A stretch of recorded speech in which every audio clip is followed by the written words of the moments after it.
Hello guys, today our topic is cranial nerve examination. We've had numerous requests from you all for this topic only. So let's start without any further ado.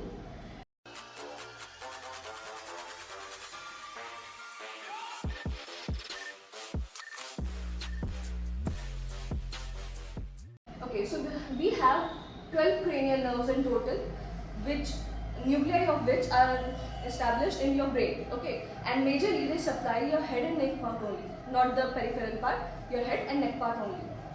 So out of the 12 cranial nerves, let's enumerate them all. First one is olfactory, which works for your smell, nose. Second is optic, which works for your visual acuity and field, visual field.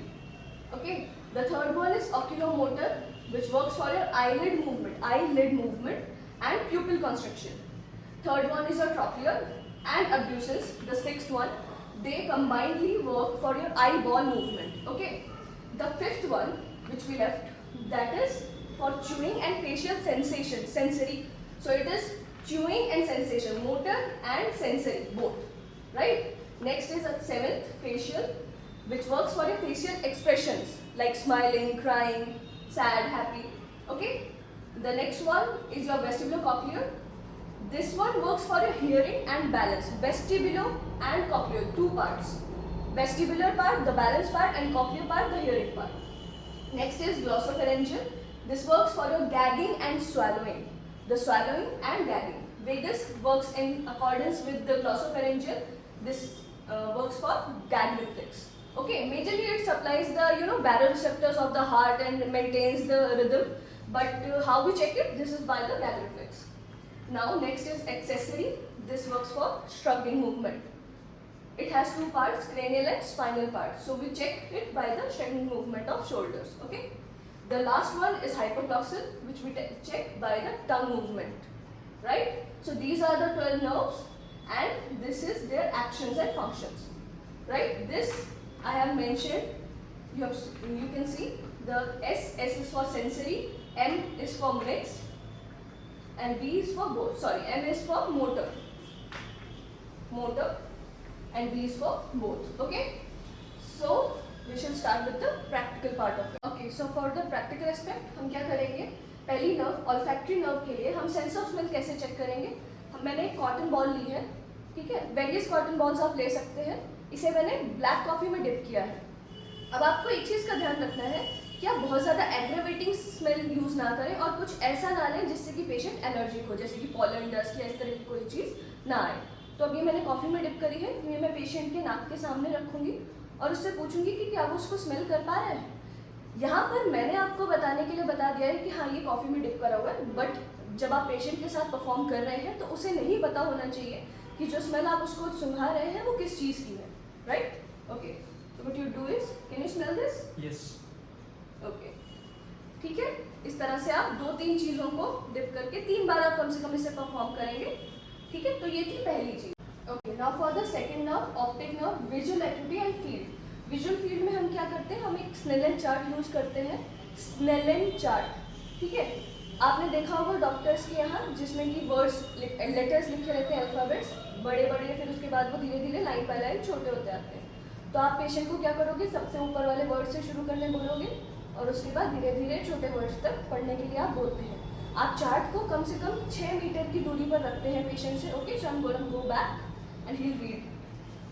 Okay. Can you read this? Yes. E F P T O Z L P E D P E F T M N O P D E. Okay, very good. Now for the third nerve, what we're going to do is, this is eyelid movement and pupil constriction. So for that, pupil constriction के लिए हम लोग torch use करेंगे. I do not have a torch right now, so I'm going to go with the flashlight, but we use a torch, right? तो आप क्या करेंगे? Flash करेंगे and आप constriction को observe करेंगे. अगर आप इतना नहीं करना चाहते हैं तो just look for the eyelid movement. Now for the trochlear and abducens nerve, what you're going to do is कि आप पेशेंट को डाउनवर्ड और लेटरल देखने के लिए बोलते हैं. ठीक है. Okay. So follow this. Go down and lateral. down and outside. Now this side, down and outside. Okay. अगर वो ये मूवमेंट कर पा रहे हैं, so it's well and good. Next is trigeminal. तो ट्राइजेमिनल के लिए आप पेशेंट को चूइंग मोशन करने के लिए बोलते हैं. Can you chew something? Okay, good enough. और आप फेशियल सेंसेशन चेक करते हैं. For the facial sensation, you can also go with the cotton pad and the brush on the lower part of your hammer. So आप क्या करेंगे? हल्का सा. Can you feel this? Yes. Okay. अब इसमें आप क्या करेंगे? पेशेंट की आईज क्लोज करवा देंगे ताकि पेशेंट को ये ना पता लगे कि आप कब उसको टच कर पा रहे हैं. For the better results, right. Next is your facial nerve. Facial nerve के लिए आप क्या करेंगे? Facial expressions. Okay, you are gonna make the expression which I said, right. Smile, sad face, angry. Okay, for your eyebrows. Good. तो आप देख पा रहे हैं कि सारे फेशियल एक्सप्रेशंस जो है पेशेंट बना पा रहा है. Okay, now for the next nerve, vestibulocochlear nerve. इसके लिए हमें सबसे पहले तो एक ट्यूनिंग फॉर्क की ज़रूरत पड़ेगी. इसमें आप दो तरह से चेक करते हैं. One is Rinne's test and the next one is Weber's test. Rinne's test में आप दो चीज़ें देखेंगे. पहली चीज़ बोन कंडक्शन और दूसरी चीज़ एयर कंडक्शन. बोन कंडक्शन कहाँ पे चेक करेंगे? कान के पीछे जो आपका स्टाइलोमास्टोइड प्रोसेस है वहाँ पर. तो आप क्या करेंगे? You are gonna strike the tuning fork और इसके एंड को आप स्टाइलोमास्टोइड प्रोसेस पे लगाएंगे. आपको साउंड आ रहा है? Yes.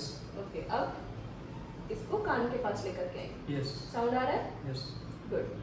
ठीक है. अगर पेशेंट को बोन कंडक्शन में और कान के पास लाते ही एयर कंडक्शन में दोनों में साउंड आ रहा है, then it's well and good. लेकिन अगर नहीं आ रहा है तो फिर प्रॉब्लम है. ठीक है. Next is your Weber's test. फिर से स्ट्राइक करेंगे और एंड को क्रुक्स ऑफ द हेड पर लगाएंगे. क्या आपको दोनों कान में सेम साउंड आ रहा है? Yes. ओके. पेशेंट को आइडियली दोनों कानों में सेम साउंड आना चाहिए, लेकिन अगर नहीं आ रहा है then you have to go on with the further investigations, right. Next is your glossopharyngeal and vagus nerve. इन दोनों को हम साथ में चेक करते हैं जनरली. तो सबसे पहले तो आप क्या करेंगे? स्वॉलोइंग मोशन करवा के देखेंगे पेशेंट से. Can you do swallowing motion for me? ठीक है. Okay. Now the next one is for vagus. Gag reflex check करते हैं. गैग रिफ्लेक्स कैसे चेक करेंगे? आप एक आइसक्रीम स्टिक लेंगे. मैंने स्पून ली है. ठीक है. आप पेशेंट को मुंह खोलने बोलेंगे. Keep your tongue out. जीभ बाहर निकालें. ठीक है. और यूविला के पास टंग के मोस्ट पोस्टीरियर पार्ट पे आप क्या करेंगे? अपना स्टिक प्लेस करेंगे.